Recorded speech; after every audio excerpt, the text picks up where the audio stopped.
It's okay, you can't sit in the first row.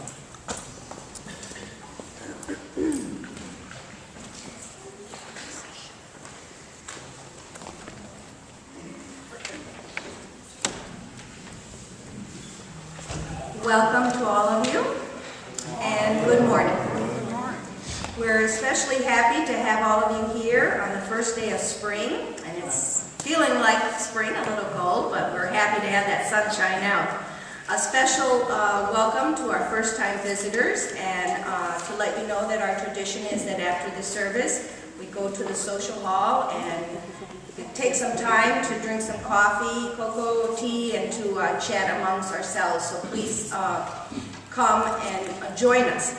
Also, this morning we have a special event. The teens are going to be providing us with a taco lunch, and it is a fundraiser for their trip to Boston.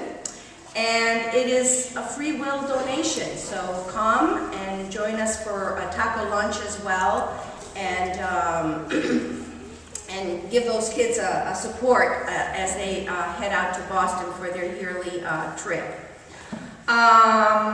Be sure that you look in the insert for the announcements. A special look at the stewardship dinner, which is next Saturday at 6 o'clock. If you haven't signed up for it yet, you can do so today at the end of the service in the social hall. There'll be a table set up, and please do sign up. It helps figure out how many people, how much food, and how many seats we need to have.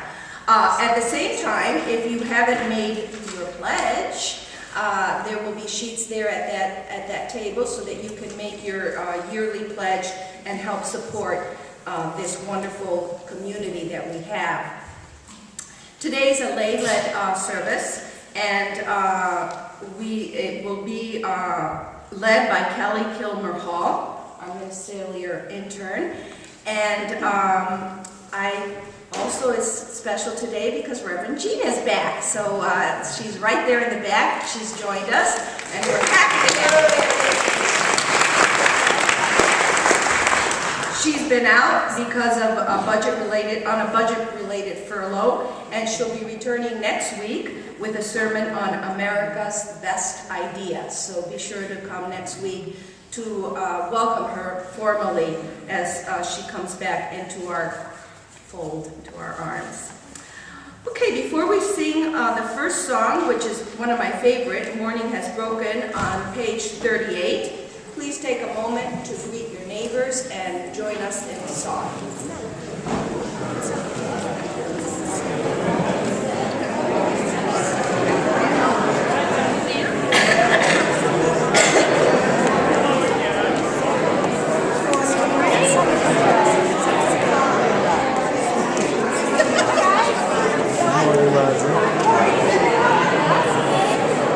Making history, or recording history. Taking Is this sound as well as sight? You're amazing. We're picking you up right now.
first day of spring.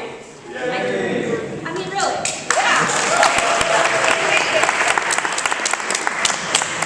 This has been a long and snowy winter, so I am so happy to see so many friendly faces this morning.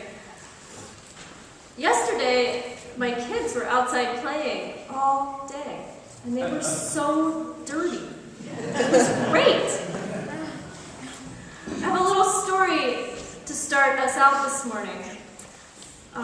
Fred Allen is a comedian known for being cynical, and he had a long-time feud with Jack Benny. He was out walking with a friend one morning, and as they were walking, they saw a truck bearing down on a newsboy in front of them. Allen dashed out and snatched the boy to safety, then snarled at him. "What's the matter with you, kid? Don't you want to grow up and have troubles?" Even on this beautiful first day of spring, we seem to be living in a world of trouble. We grieve for those lives and livelihoods lost in the Pacific earthquake and tsunami 10 days ago. We celebrate the voices that are rising across the Middle East, who are seeking freedom and democracy, while we join in sorrow for the lives lost in that struggle. We wrestle with the tension in our own government's legislation around collective bargaining, immigration, funding for Planned Parenthood and our beloved NPR, and equal marriage rights.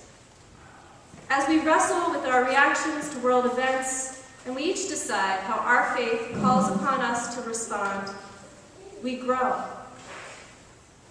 In the microcosm of this congregation, we are grateful for this sacred place where we can grow and grow up to face our own troubles and those of the world.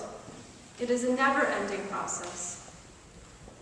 As we light our chalice today, I invite you to hold in its light our collective love and desire to grow as individuals, as a congregation, as a community, and as a world. Please join me in our chalice lighting words, which are printed in your order of service.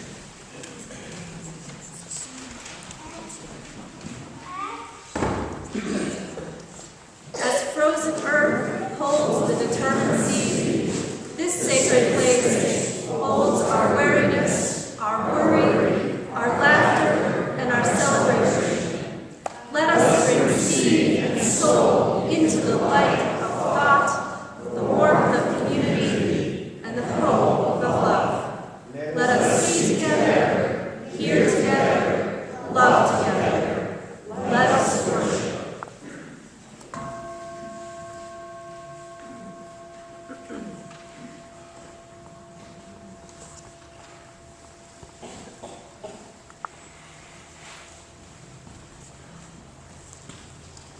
At this time, I would invite the children in the congregation to come up front for a story for all ages.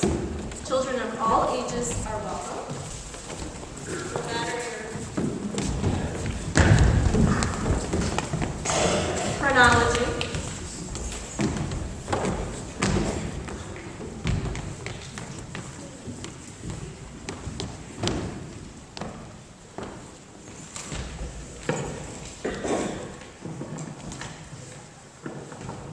Can you hear me?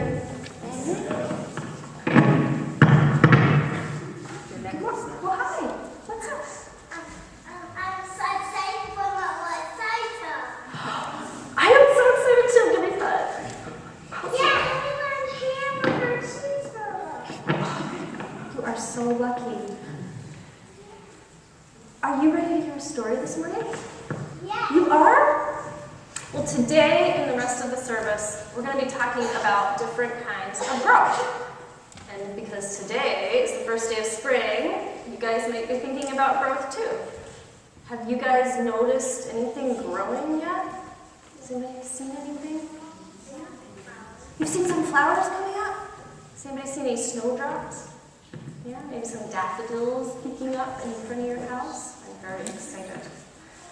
And I bet that your parents are also thinking about growth. I know that I have been thinking about how many clothes my kids have grown out of. Are your pants starting to get short this time of year?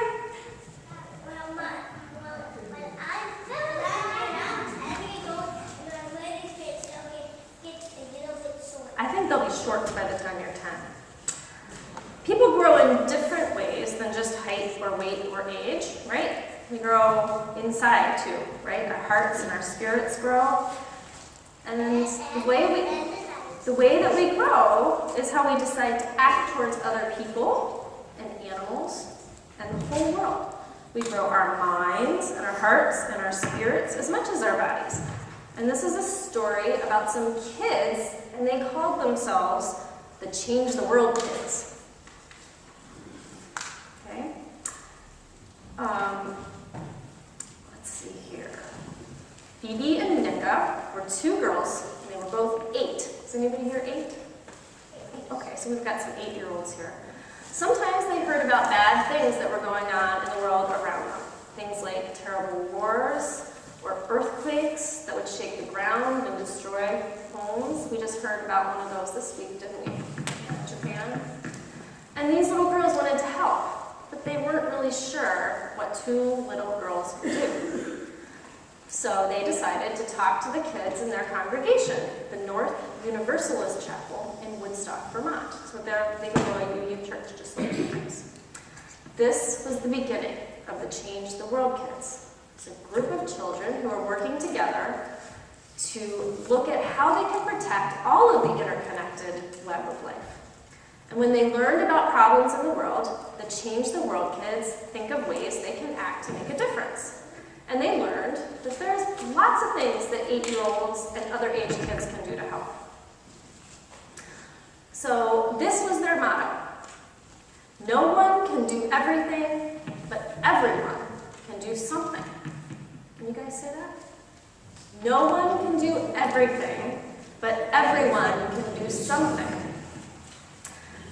Nika, Phoebe, and all the other Change the World kids learned about the ripple effect. Do you guys know what the ripple effect is? So if I have a big bowl of water or a pool that's very still, what happens when I drop a rock into it? Ripples go out, right? Okay? And so what they figured out is that when even one person takes action on something, even a tiny little action, that action can send ripples all around the world, just like when you drop a pebble in a pool of water. In Vermont, where the Change the World kids live, many kids have bird feeders in their backyards. I happen to know that you have a bird feeder in your backyard, right? We have one hanging in our front yard too. Great. So what they wanted to know was why they saw fewer birds coming back after the winter. They want to know what happened to all these birds. And so they went and they talked to a scientist, and he told the Change the World kids about endangered species, animals that might become extinct if nobody helped to protect their habitat where they live, right? And so they realized that these birds were not coming back because they went to Costa Rica in the winter and people were cutting down all the trees there. And so the birds were dying off. And the people in Costa Rica were using that wood to build new homes. And they wanted to know, what can we do? This problem was happening thousands of miles away in Costa Rica, right? I mean, that's a far, far away. So what they decided to do is that they thought about the ripple effect. And they thought, maybe they couldn't do everything to save the birds, but they could do something. So they raised some money to help start a tree nursery called Bosque para Siempre. That means forest forever in Spanish. And they used some of the money they raised to build a new habitat for the birds. And some of the kids even took a trip to Costa Rica to plant trees. Eventually, the kids got older, and new kids joined the Change the World kids. And now, this club has teenagers and middle schoolers and little kids from all religions. Not just their UU church, but they invited kids from all the churches in their area. And these kids do simple projects such as shoveling snow for an elderly person in their community, or raising money for schools and healthcare in Rwanda. With every action, big or small, the Change the World kids have proved what Phoebe and Nick learned. Nobody can do everything,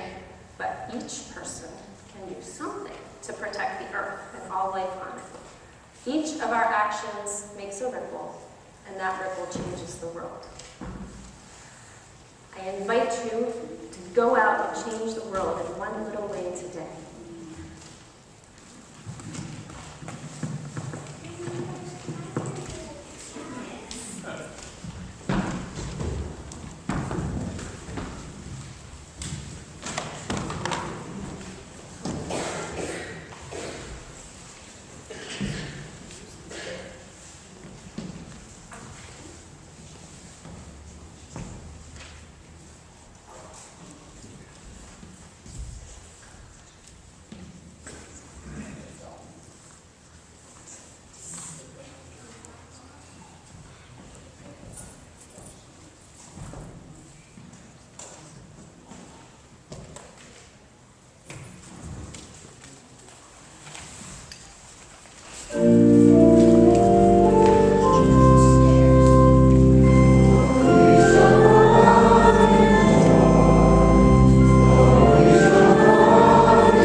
Congregational growth all around us as we make our values real by living them in the world. Plant your feet on the ground, find that silent spot inside your heart, and join me in the spirit of meditation. Somewhere, a black bear has just risen from sleep and is starting down the mountain. All night, in the brisk and shallow restlessness of early spring, I think of her 4 black fists flicking the gravel, her tongue like a red fire touching the grass, the cold water. There is only one question: how to love this world. I think of her rising like a black and leafy ledge, to sharpen her claws against the silence of the trees. Whatever else my life is, with its poems and its music and its glass cities, it is also this dazzling darkness, coming down the mountain, breathing and tasting. All day I think of her, her white teeth, her wordlessness, her perfect love. While aspiring to this perfect love, let us hold each other in our joys and sorrows, in the common breath of our shared existence, as we enjoy the new life and energy that spring brings to our lives.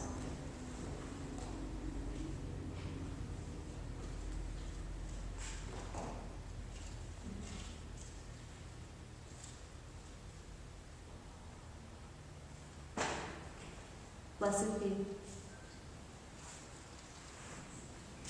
As we prepare to take the morning offering, I offer a prayer of gratitude for the gifts we each bring to our beloved community.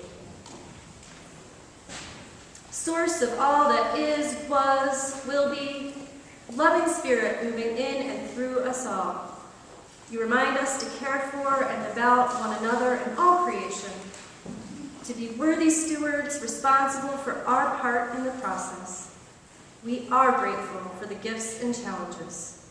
We are grateful for brothers and sisters who rise to the call to give generously and fully of time, energy, and money. May we never forget your bounty and our gratitude. nor discount the challenges to which you continue to call us. We are indeed blessed by generosity.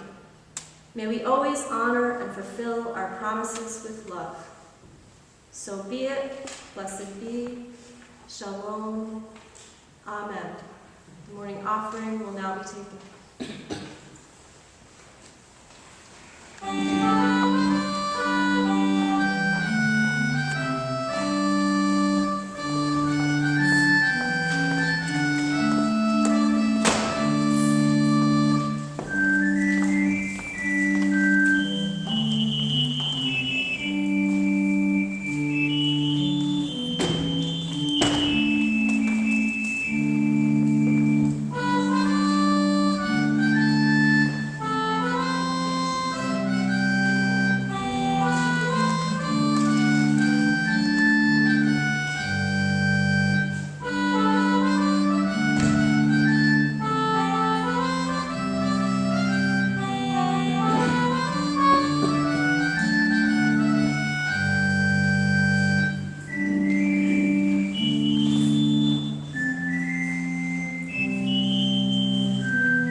Please join me in our congregational reading, number 546, which will be followed by hymn number 73.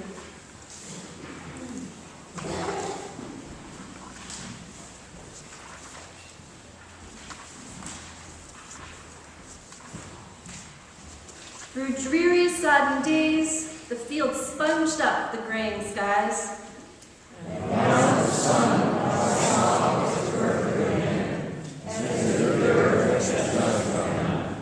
and blossoms on the vines, designed in spring, come out to sing again. and everywhere around pushes all we use our art to free our heart for refreshing. As through the seasons of our years, Becoming all ways the nourishment of tears.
I've invited 4 of our congregants to speak with you about their experience with different kinds of growth. How this anchors them in the present and inspires them to move with intention into the future. Alexa Carter and Andrea Wannersey represent our Trailblazers group, which has been working hard to connect the efforts of various committees. If you missed Alexa's latest newsletter article, or you have no idea what Trailblazers is, please don't tell me if you don't know. It is a group of congregants who are receiving training about church growth and have spearheaded a number of initiatives to address different areas of our growth. Due to their efforts and that of the committees and individuals who have collaborated with them, we now have a Facebook page. We have coordinated 2 Saturday suppers with First Unitarian Universalist Society of Syracuse, and they are preparing to attend another conference next month, just to name a few accomplishments. We often think of growth as just numbers, but it is much more than that. As Sue Mallory says in her book, The Equipping Church, a visitor rarely turns out to be a fresh reinforcement set to immediately fill a vital spot on the front lines of our church. A visitor more often is a casualty of other battles in other places, hoping to discover hope and find healing when he or she walks through our doors. I think what they don't expect is to be asked to be on a committee. A second kind of growth is the spiritual growth of each member. Ways that we strengthen and support this is through our spiritual enrichment groups, Wellspring, social justice opportunities, and worship. Organic growth speaks to how we stay healthy as a congregation and engage with our community. Committee work in developing structures that support our relationships is vital. It can seem overwhelming to commit to a new or existing project. But if even a dozen of you were willing to take on a task for a project, even a one-time commitment, it would considerably lighten the load of this core group of lay leaders. If you are a woman in this congregation, you may have noticed Betsy Fuller's project of sharing information about UUism via the wall in the women's bathroom. This is a great example of a project that is fun and it called to her. And we are all about gender equality here. So if there's any man in this room who would like to take on a parallel project in the men's room, please feel free to see me after the service. Finally, transcendent growth is about how we form and live our values in the world as people of faith. Examples would be our coming of age program for our junior high youth, spiritual direction, participating in a small group, or expanding our knowledge of issues that our denomination is engaged in changing, such as hydrofracking or immigration. What is your personal ministry? Where do you find meaning? Where do you find God in your life? Choir, committees, and I do promise you that committee work really can be spiritual. Small group ministry, volunteering, writing poetry, the list is endless. Let us explore together the ways that we are growing up individually and as a community. At this time, I invite Felicia Otera to come up and speak to us about numerical growth.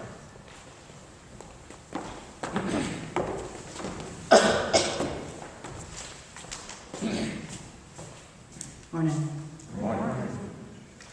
I was a bit hesitant when Kelly asked me to speak on numerical growth. After all, I'm not very good with numbers. My mind kind of races.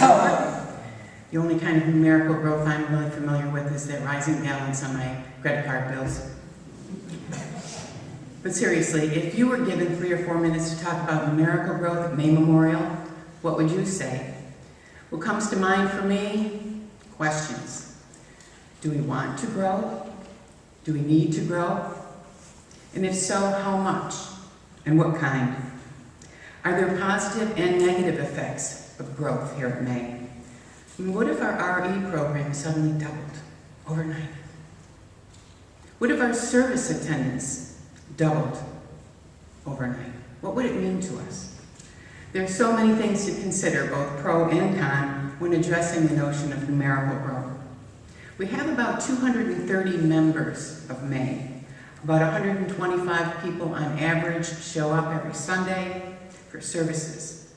154 families or individuals pledge their support every year to keep this place running at a tab of about $300,000 a year. So you do the math.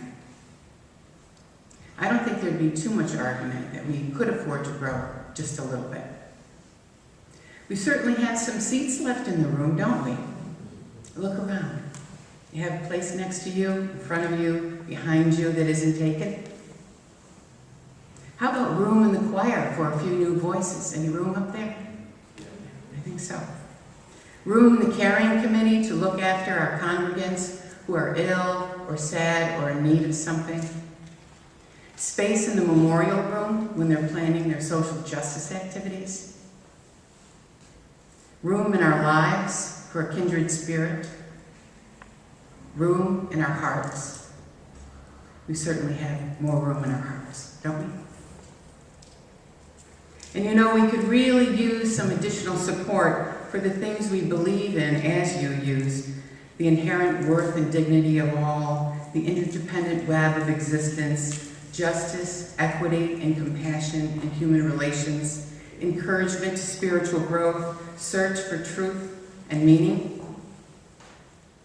We certainly could use some help with the goal of a world community with peace, liberty, and justice for all. More people living UU principles certainly wouldn't be a bad thing, not at all. Maybe we need to make room. We could include more kids in our coming of age group to benefit that wonderful curriculum that they have in sexuality. More teens could benefit from the leadership opportunities in the teens group, like my son has. And more adults like you and I can finally say they found their spiritual home, their community, a place where they really belong. If our current number of families supporting May is 154, and we have such an abundance of community spirit and connection already, what would it be like to have another 50? Or 100? 100 more members, part of our community, standing behind the values and the principles and the goals that we believe are important to this world. 100 more congregants, creating a welcome, diverse, faith-based community where here, no one is a stranger. 100 more to stand up for our 7 UU principles. And 100 more committee members to do some of the work we generate around here. I'm thinking it would be a good fit. Good for me, good for us, good for the world. Numerical growth. It happens by sharing with others what we love about May Memorial, about being UU, about being part of something bigger and more influential than we are as individuals. It's about being a steward of this planet and being all that we can be and building a better world, one person at a time, one UU at a time, one day at a time. Oh, we have room to grow, all right, but there is much work to be done. We have a responsibility, in a way, to make room. A responsibility to share our abilities and our talents. A responsibility to share our love and to spread our love around, and our values, and our principles. A responsibility to ourselves, to our church, and to the community. Oh yes, there is room.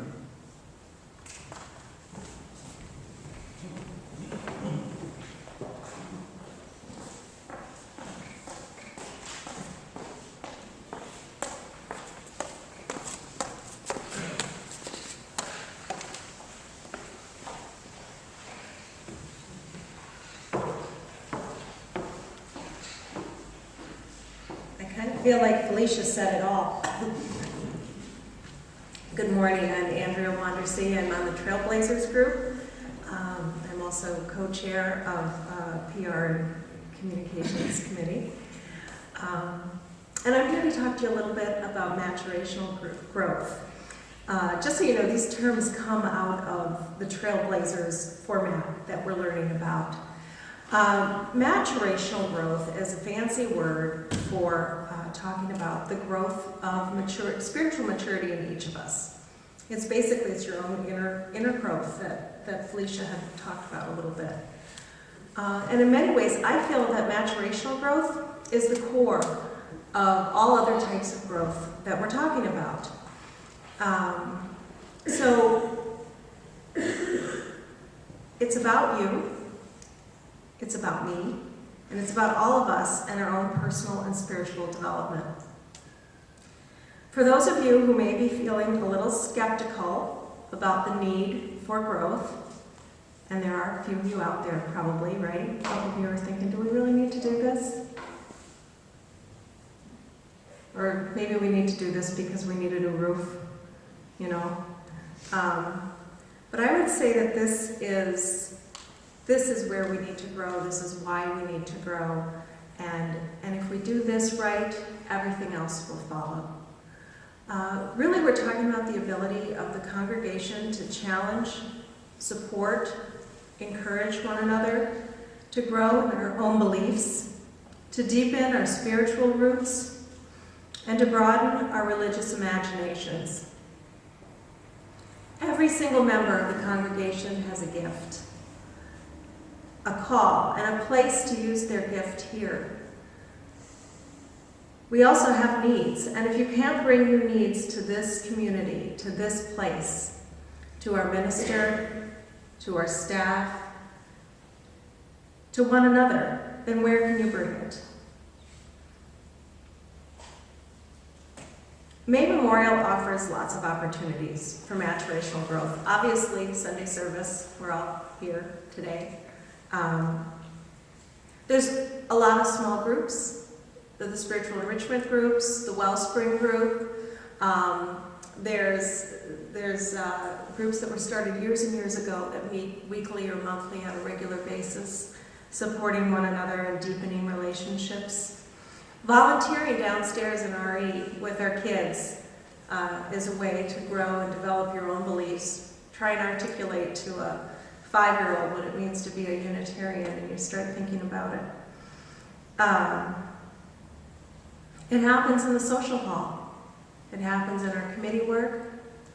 It happens through our social justice work, which some of us do here in a committee format, some of us do on our own out in the community as individuals, and our work on environmental issues. It's the one-on-one conversations we have with each other as members. So I hope you're all actively engaged in your own spiritual journey, your own inner journey. I know there's some of us here who don't like to use words like spiritual and faith and religion and things like that. And a lot of times I get tied up in those conversations, and I've decided I'm not going to really worry about it anymore. You know, I talk about spirituality, I talk about faith, and I talk about religion, and I know some of you don't, and I respect that, and I hope you'll respect that I do. And that's my growth, and that's my inner need. So I hope we're supporting each other in our own paths, because if we're doing that right, when that visitor walks in the door, we really will be in a position to welcome them and to make sure they're not a stranger. And we really will be in a position to give them an organization that's strong and healthy and vibrant and making a difference in the world. I believe that maturational growth is the most meaningful type of growth that we're talking about it. Without it, the other types of growth are unsustainable. It's the essence of our community. It's our raison d'etre.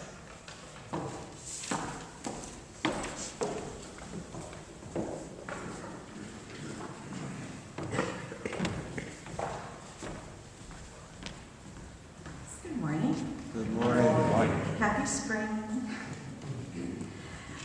I get to talk about organic growth, and I must confess, when I first saw this term, I had not a clue what we're talking about with organic growth.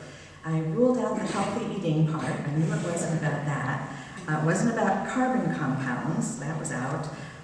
So finally, I realized the organic growth we're considering here is the organic as it relates to organization and systems.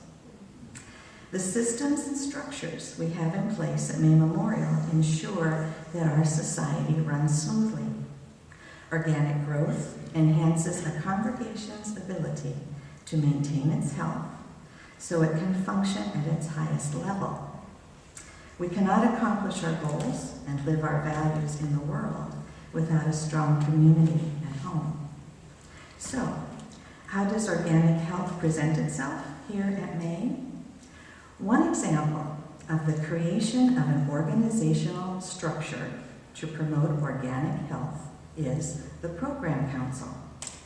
This group of committee chairs under the able leadership of Felicia Otero helps all of our committees have a united vision and communicate more effectively. Everyone learns what is happening in other areas of church life.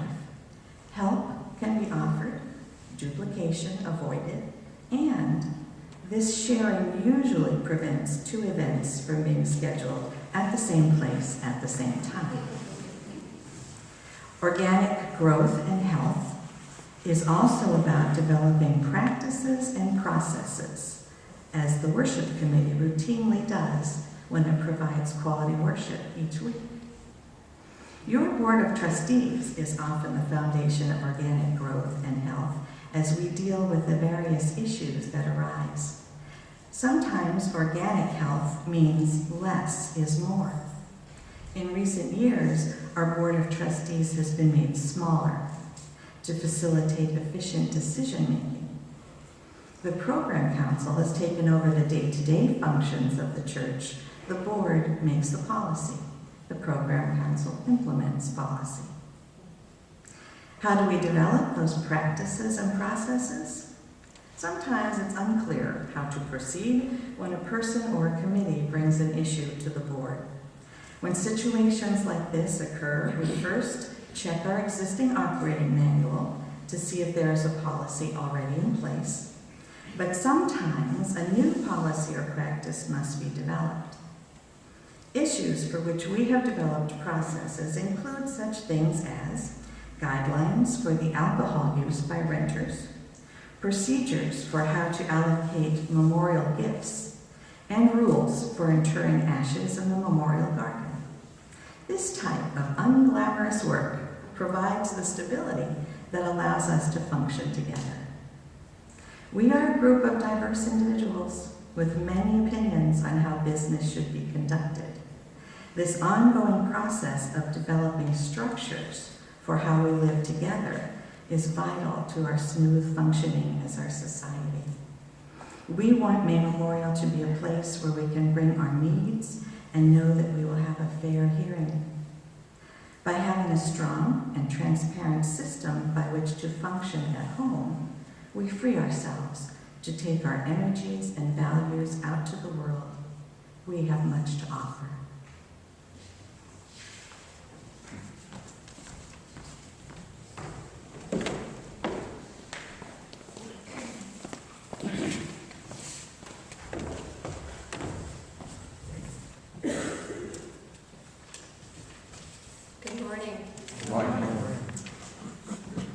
As the body without the spirit is dead, so faith without deeds is dead. Our Unitarian and Universalist forebears took this idea very seriously, as do we. Today, Kelly has asked me to speak about the ways our church lives its values and how we might engage in incarnational growth, how we might be a bigger and brighter force for good in the world. Although I've only attended May Memorial for 5 years, I know that it has a proud tradition of living its values. Some of these stories have become definitional, a part of the narrative about who we are. The Jerry rescue, Nick Cardell and the Sages going to jail for their beliefs, the work of the Social Justice Committee, congregants working with the Awad refugee family, Women Without Boundaries, jail ministry, and Habitat for Humanity. May Memorial becoming an official green sanctuary. Preparing and serving meals as part of the Homeless and Hungry program. Participating in the crop walk against hunger. Teaching our children in religious education. But we shouldn't rest on these hallowed laurels. As we consider ways we might pursue incarnational growth, I'd like to share a conversation I had with a friend and colleague who is a congregant at an African American megachurch. Recently over lunch, the subject of religion came up. I told her that my church was thinking of ways to grow. Obviously, her very large and vibrant congregation was offering something attractive. Were there things I might learn from my friend? So I asked, how did her church leaders make people feel invested in the mission of the congregation? How did they bring people into the community? And why did these people stay? My friend gave me numerous examples of things her church did, but one thing stuck with me. He said that everyone who came through the door was matched with a small group. Because people felt connected to this small group, they kept coming to church. Let me share another experience with you that I had recently. My daughter Emma attended a birthday party. Rather than bringing a gift, the guest of honor and her family requested pet supplies for the local animal shelter. My husband and I plan to shamelessly steal this idea, with Emma's full consent, of course, once her birthday rolls around. I found both these ideas intriguing. Might there be ways we can use small groups at May Memorial to facilitate incarnational growth? Might there be ways that we can give children and the families of young children the opportunity to live their faith in the world? Indeed, for those of us with young children, many social justice activities are impossible to participate in without leaving our kids behind. And even in our church our size, newcomers can feel overwhelmed and disconnected, although the membership committee does such a wonderful job welcoming them. And sometimes they struggle to find their place with us. We have spiritual enrichment groups, BYOT, now Evensong for Families, and other small groups, but for whatever reason, newcomers sometimes don't join these groups. Bearing these things in mind, could we create social justice projects specifically geared toward children and their families? Small groups of 3 to 4 families that work together on a discrete project over the course of the year, meeting once a month, striving together for a common goal, both practical and spiritual. We could do this with the guidance of the Social Justice Committee, as they have a clear sense of some of the pressing issues within our community and beyond. Reverend Jean, Jennifer Hamlin-Navius, the Religious Education Committee, and the Membership Committee might also get involved, helping us to find interested families. As the body without the spirit is dead, so faith without deeds is dead. So here's what I propose. Let's start a conversation about how we might grow together. Let's dream about how we might become the spirit of love incarnate, how we might create a faith that lives for all our members.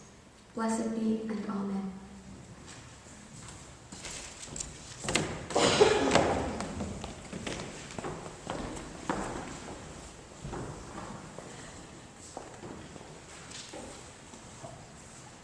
So I was listening to each of our speakers today. Their enthusiasm and love of this congregation reminded me of a little cartoon I saw the other day. It was a man, and he was laying on the psychiatrist's couch, and he was saying, "I can't stop going to church growth seminars." I can't say that would be a bad outcome for some of us. Every member of this congregation has a call and a gift, possibly more than one gift.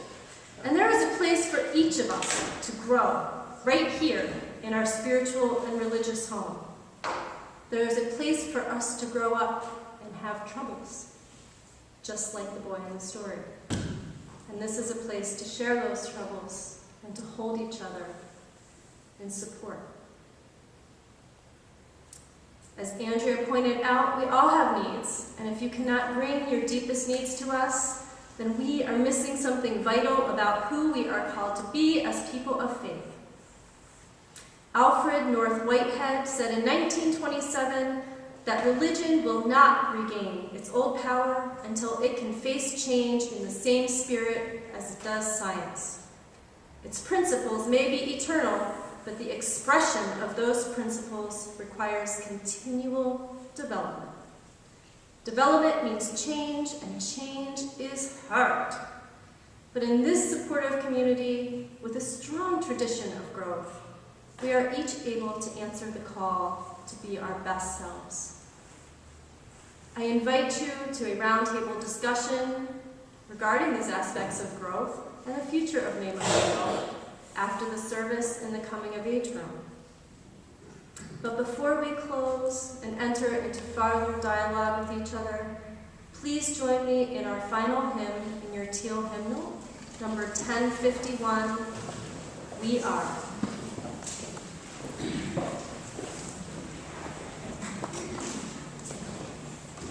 If you look at 1051, there is a page turn and there are repeats.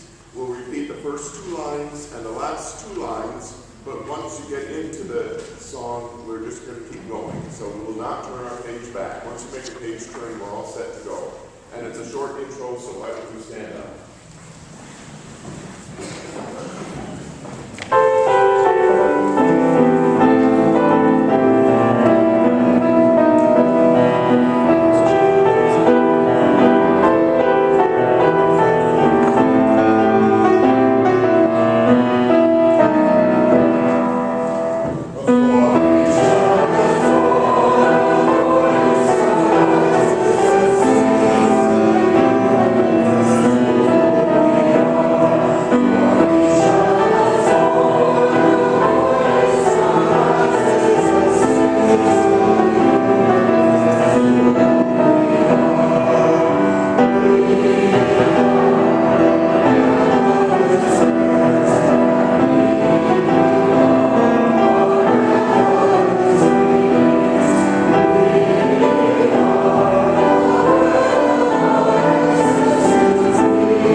watch happen before our very eyes.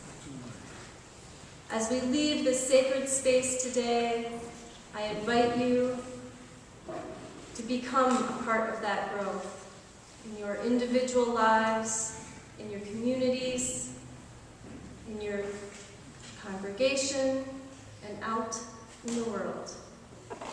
And while you're at it, have a little bit of trouble and fun.